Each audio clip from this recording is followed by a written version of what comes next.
pretty. Prepping for dinner. Bakit yata sunset ngayon? Oh, masyado maulap rin. Ang maganda dyan, sunrise kasi dito magagaling. Oh yeah. Ha? Didip mo. Sa? Ang kausap mo ba? Oo. Kailan? Ito ngayon, out ka na talaga. Oo. Kasi ano nangyari? Tignan mo naman yung backdrop. Dahil mo pa yung mayaman.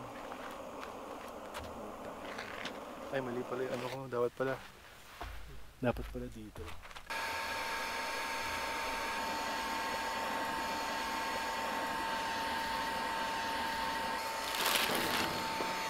Steak for tonight.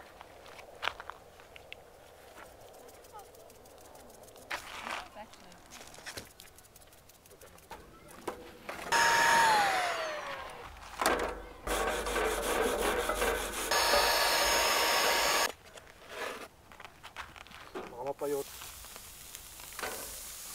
May whooping lang sa'yo. Living the life.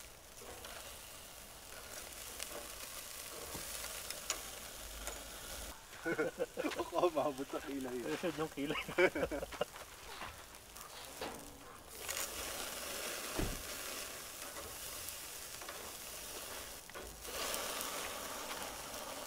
Mukhang magiging ano to every year Oo, Once a bakit year. hindi? Maganda doon sa ano, sa Moro Bay. Mag-enjoy ka Oh doon. yeah, hindi ko pa ano Kasi mahilig ka sa wildlife. hindi mo gagawin. Binodify ko na eh. Ay, ganoon naman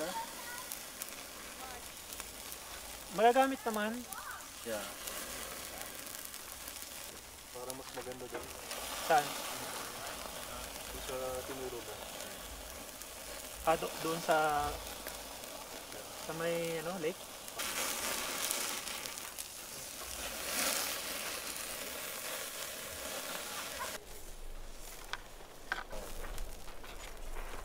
Steve, Set.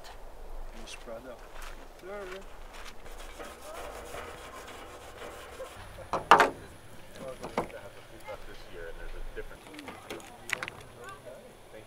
Hopefully we can see it tonight. Yeah, around midnight. Yeah. It's out at certain times of the day or night, I guess. At night, yeah. So we were just looking up at the stars. Miners still long. Oh yeah. No, okay. Yeah. Cool. I was, overhearing a little, trying to figure it out. Oh yeah, Filipino. Yeah. Kasi mabait ng mga ano, no? Pagka mahilig talaga sa outdoor. Oo eh. Ibang iba sa mga taga city. Yeah.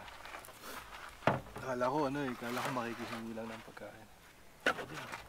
Ikaw tama lang yung binili. Tubig. Ito pala. Ilang gusto mo ito? Isa lang, dalawa? Isa lang. Yeah.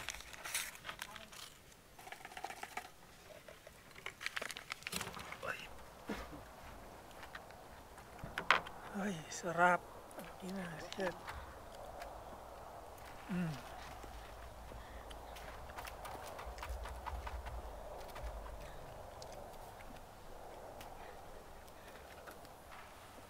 Nabila, lamig na yan. May ka na. Sarap talaga na ano. Sarap pala. Tama na sa akin. Pesos. Sige. Gusto mo ba ba tubig? Okay na. Okay ka lang?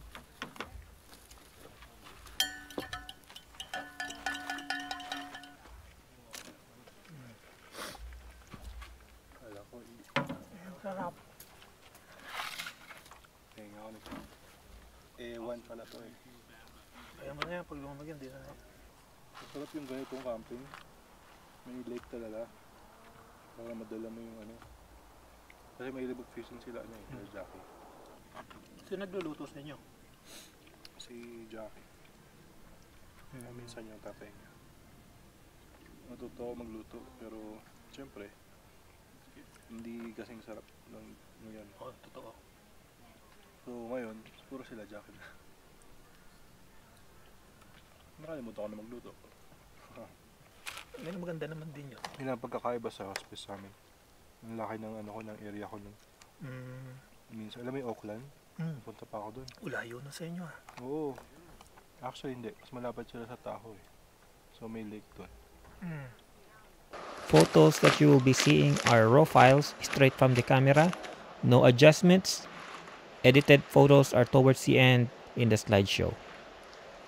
I am using Nikon Z9 with 70 to 200 f2.8 zoom lens. Raw files are uncompressed with flat picture profile for maximum quality and dynamic range.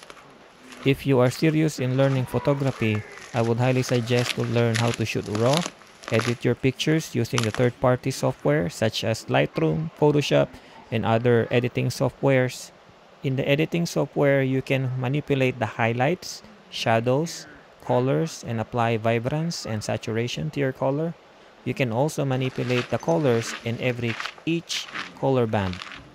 Shooting RAW will allow you to maximize your data in each picture, making it more editable and less noisy. Landscape photography can be tricky too because the good light only lasts for a couple of minutes. You have to be there and shoot the right moment at the right time. Just like any other talent or hobbies, you have to practice, practice, and practice for you to get better. On this trip, we did not expect to observe the strongest geomagnetic storm in over 2 decades.